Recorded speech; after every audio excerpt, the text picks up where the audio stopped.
Hello बच्चों, कैसे हैं आप। उम्मीद करती हूँ आप बढ़िया और एकदम मज़े में होंगे। बच्चों, आज हम पढ़ेंगे अवयव या अविकारी शब्द। आइए कुछ चित्रों के माध्यम से इसे समझते हैं। पहले चित्र में कहा गया तुम धीरे धीरे पढ़ती हो। अगले चित्र में कछुआ धीरे धीरे चलता है। और अगले चित्र में क्या कहा गया है, मैं धीरे धीरे खाती हूँ। तो बच्चों, ऊपर लिखे तीनों वाक्यों में कर्ता और क्रिया में लिंग वचन पुरुष के कारण अंतर है, परंतु धीरे धीरे शब्द तीनों में एक समान है। इसमें लिंग वचन पुरुष के कारण कोई परिवर्तन नहीं आया। ऐसे वाक्य शब्दों को अवयव कहते हैं। आइए अवयव की परिभाषा जान लें। वाक्य में प्रयोग करने पर जिन शब्दों में कोई परिवर्तन अर्थात विकार नहीं होता है उसे अविकारी या अवयव शब्द कहते हैं। अवयव का शाब्दिक अर्थ है जिसका कुछ व्यय ना हो। वाक्य के अवयवों में कोई काट छाट नहीं होती, वे ज्यों के त्यों बने रहते हैं। आइए जान लेते हैं अवयव के भेद। अवयव 5 प्रकार के होते हैं: क्रिया विशेषण, संबंध बोधक, समुच्चय बोधक, विस्मयादि बोधक और निपात। सबसे पहले जानते हैं हम क्रिया विशेषण क्या है। मैं प्रतिदिन घूमता हूं, हिरन तेज दौड़ता है, पतंग ऊपर उड़ रही है। इन वाक्यों में प्रतिदिन, तेज तथा ऊपर शब्द क्रिया की विशेषता बता रहे हैं। ऐसे शब्दों को क्रिया विशेषण कहते हैं। आइए परिभाषा जान लें। क्रिया की विशेषता बताने वाले शब्दों को क्रिया विशेषण कहते हैं। क्रिया विशेषण के 4 भेद होते हैं: रीतिवाचक क्रिया विशेषण, स्थानवाचक क्रिया विशेषण, कालवाचक क्रिया विशेषण और परिमाणवाचक क्रिया विशेषण। सबसे पहले समझते हैं रीतिवाचक क्रिया विशेषण के बारे में। हाथी धीरे धीरे चल रहा है, बच्चा मजे से खेल रहा है, पिताजी जोर से चिल्लाए। तो बच्चों, इन वाक्यों में धीरे धीरे, मजे से तथा जोर से शब्दों के द्वारा क्रिया के होने के ढंग या रीति का बोध हो रहा है। तो ये रीतिवाचक क्रिया विशेषण है। अर्थात जिन शब्दों से क्रिया के होने के ढंग या रीति का बोध हो उन्हें रीतिवाचक क्रिया विशेषण कहते हैं। जैसे तेज, लगातार, धीरे धीरे, ध्यानपूर्वक, सहसा, तेजी से, अचानक, शांतिपूर्वक आदि। अगला है स्थानवाचक क्रिया विशेषण।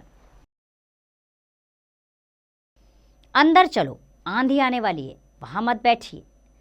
तो इन वाक्यों में अंदर और वहां शब्द क्रिया के स्थान का बोध करा रहे हैं। ऐसे शब्द स्थानवाचक क्रिया विशेषण कहलाते हैं। अर्थात जो शब्द क्रिया के होने के स्थान का बोध कराते हैं वे स्थानवाचक क्रिया विशेषण कहलाते हैं। जैसे ऊपर, नीचे, यहाँ, वहाँ, इधर, उधर, बाहर, चारों ओर, आगे, पीछे आदि।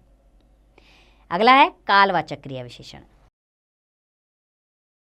मैं अपना जन्मदिन प्रतिवर्ष मनाता हूँ, सोहन हमेशा विचारों में खोया रहता है। इन वाक्यों में प्रतिवर्ष और हमेशा शब्द क्रिया के होने के समय का बोध करा रहे हैं। ऐसे शब्दों को कालवाचक क्रिया विशेषण कहते हैं।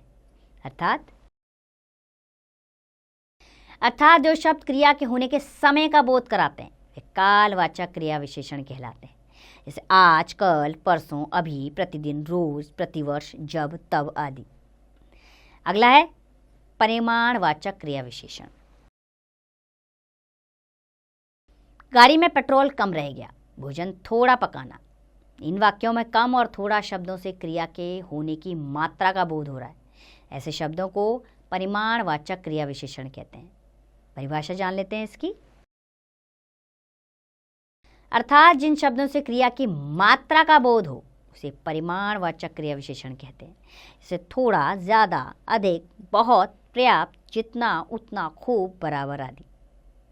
अब जानते हैं विशेषण और क्रिया विशेषण में क्या अंतर है।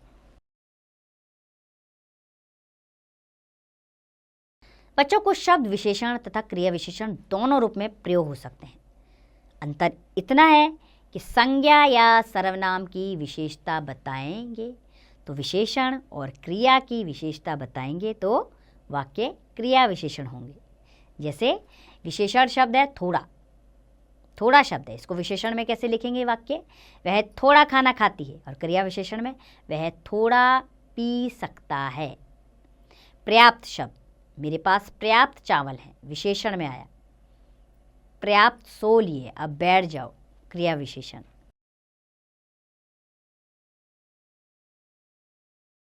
अगला है संबंध बोधक। मेरे घर के सामने बगीचा है, निहाल जीत के साथ खेलने गया।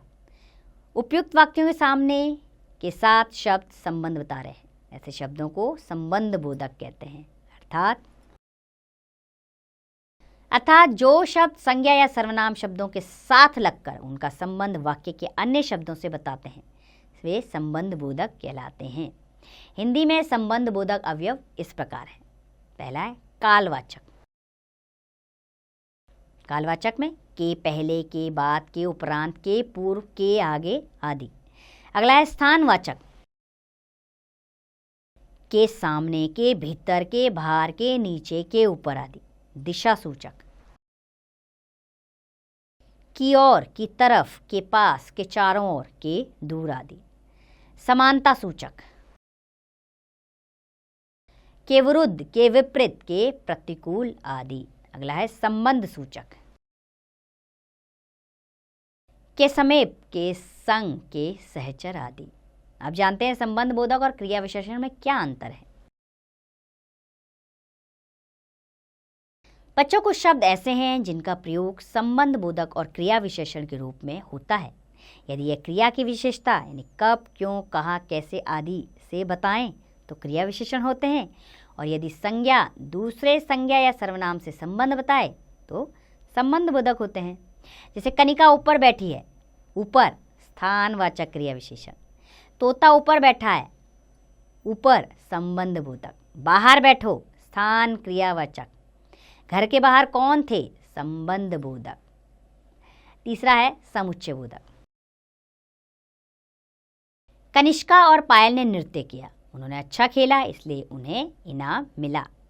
यहाँ और तथा इसलिए शब्दों ने दो शब्दों अथवा वाक्यों को जोड़ने का कार्य किया है, ऐसे शब्दों को समुच्चय बोधक कहते हैं। आइए इसकी परिभाषा जान लें। जो शब्द वाक्य में दो पदों यानी शब्दों, वाक्यांशों या उपवाक्यों को जोड़ने का कार्य करते हैं उन्हें समुच्चय बोधक कहते हैं। जैसे और, तथा, लेकिन, किंतु, परंतु या अन्यथा आदि। समुच्चय बोधक के दो भेद होते हैं, समानाधिकरण समुच्चय बोधक, व्यधिकरण समुच्चय बोधक। पहले जानते हैं ये समानाधिकरण समुच्चय बोधक क्या है। ऐसे समुच्चय बोधक शब्द जो समान स्तर वाले पदों, वाक्यांशों, वाक्यों एवं उपवाक्यों को जोड़ते हैं समानाधिकरण समुच्चय बोधक कहलाते हैं। जैसे तन्मय और तान्या विद्यालय गए, रंजित बीमार है इसलिए वह आज दिल्ली नहीं गया। कुछ समानाधिकरण समुच्चय बोधक शब्द इस प्रकार हैं, और, तथा, लेकिन, किंतु, परंतु, या, वरना, अतः, मगर, बल्कि आदि होते हैं। दूसरा है व्यधिकरण समुच्चय बोधक। ऐसे समुच्चय बोधक शब्द जो वाक्य में प्रधान और आश्रित उपवाक्यों को जोड़ते हैं वे व्यधिकरण समुच्चय बोधक कहलाते हैं। जैसे विभोर ने कहा कि आज वह नहीं खेलेगा, खूब मेहनत करो ताकि अच्छे नंबर आएं। कुछ व्यधिकरण समुच्चय बोधक शब्द हैं कि, मानो, ताकि, क्योंकि, यद्यपि, हालांकि, फिर भी, चूंकि, इसलिए आदि। और चौथा है विस्मयादि बोधक। जानते हैं इसको भी चित्रों के माध्यम से। शाबाश तुम जीत गए, पहले चित्र में कहा गया। दूसरे में अरे आप आ गए, और तीसरे चित्र में बाप रे बाप कितना भयंकर सांप। तो बच्चों इन वाक्यों में आए शाबाश, अरे और बाप रे बाप शब्द क्रमशः आश्चर्य, हर्ष और भय का भाव दर्शा रहे हैं। ऐसे शब्दों को विस्मयादि बोधक कहते हैं। अर्थात जो शब्द विस्मय, घृणा, हर्ष, भय, शोक आदि भावों का बोध कराएं वे विस्मयादि बोधक कहलाते हैं। कुछ विस्मयादि बोधक शब्द इस प्रकार हैं, इन्हें भी पढ़ लेते हैं।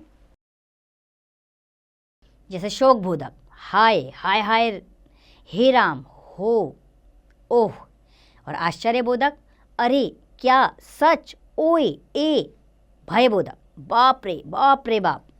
घृणा बोधक, छी, धत, धिक। हर्षबोधक शब्द आहा, शाबाश, धन्य, वाह वाह। संबोधन बोधक शब्द ओ, अरे, ए, रे, अरी, अजी। स्वीकृति बोधक शब्द अच्छा, बहुत अच्छा, ठीक, हाँ। आशीर्वाद बोधक शब्द जियो, जय हो। आइए अब जानते हैं निपात क्या है। मुझे मात्र 50 रुपये चाहिए, मैंने ही सब कुछ लिया। तो बच्चों यहाँ मात्र तथा ही शब्द से 50 रुपये तथा सब कुछ लिया पर विशेष बल दिया जा गया, ऐसे शब्दों को निपात कहते हैं। अर्थात जो अवयव शब्द वाक्य में किसी पद को विशेष बल प्रदान करें वे निपात कहलाते हैं। निपात शब्दों का कोई स्वतंत्र अर्थ नहीं होता, ये केवल बल देने के लिए प्रयोग किए जाते हैं। जैसे मैं तो इतनी सब्जी नहीं खा सकता, इस काम को रितेश ही कर सकता है। कुछ अन्य निपात हैं, जैसे केवल, केवल अर्पित ही यह पत्र पढ़ सकता है।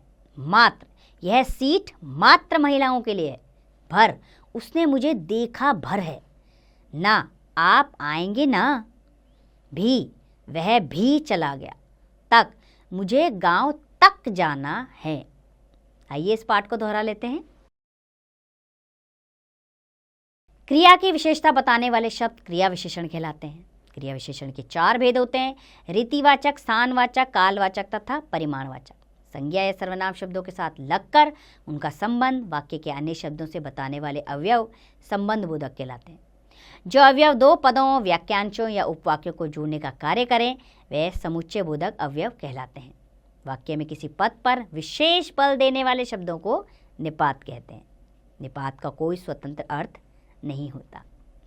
तो उम्मीद करती हूँ बच्चों कि आपको पाठ अच्छे से समझ आया होगा। अब इसका अभ्यास कार्य आप स्वयं कीजिए।